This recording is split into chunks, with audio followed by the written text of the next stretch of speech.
Dampak monopoli perdagangan bagi rakyat Indonesia antara lain, petani hanya boleh menanam komoditas tertentu. Yang kedua yaitu kehidupan ekonomi rakyat sangat tertekan. Dan yang ketiga yaitu terjadi perlawanan rakyat. Dan yang terakhir yaitu hilangnya kedaulatan ekonomi lokal. Sudah dulu. Oke, terima kasih. Silakan duduk, teman-teman. Oke, anak-anak, tiba akhirnya kita pada akhir kegiatan pembelajaran ya. Sebelum mengakhiri pembelajaran, Ibu akan bertanya kepada kalian. Ya, Bu. Oke, jadi Ibu akan bertanya nih. Jadi, apakah penjajahan masih terjadi pada saat ini? Lalu apa sih dari syarat yang kita lakukan agar tidak dijajah kembali?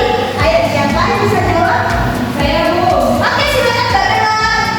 Apakah penjajahan masih terjadi dalam bentuk yang saat ini? Ya. Jawabannya itu iya, Bu.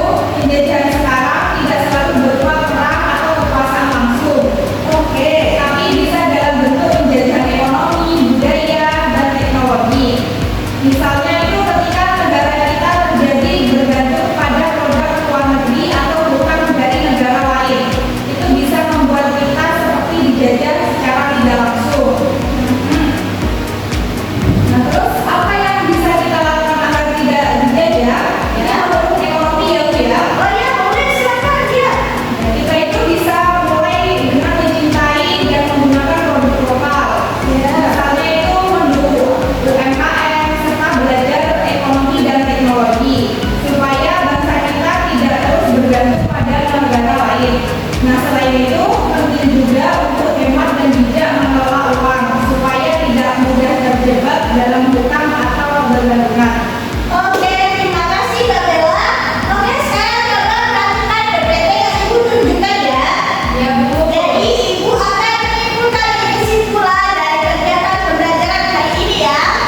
Jadi kesimpulan pembelajaran hari ini adalah kolonialisme dan imperialisme itu terjadi ketika bangsa Eropa seperti Portugis, Spanyol, Belanda, dan Inggris itu datang ke Indonesia melalui jalur layar laut dan menguasai tanah yang bernilai tinggi. Lalu terdapat kebijakan seperti monopoli dagang, dagangan paksa yang dapat menyengsarakan rakyat hingga akhirnya muncul perlawanan dari tokoh-tokoh hebat seperti Pakai Boro, Kapitan Batimura, Sultan Hasanuddin, Suryadi yang melawan VOC itu dan mengangkat senjata mereka untuk mempertahankan kehormatan dan kemerdekaan bangsa.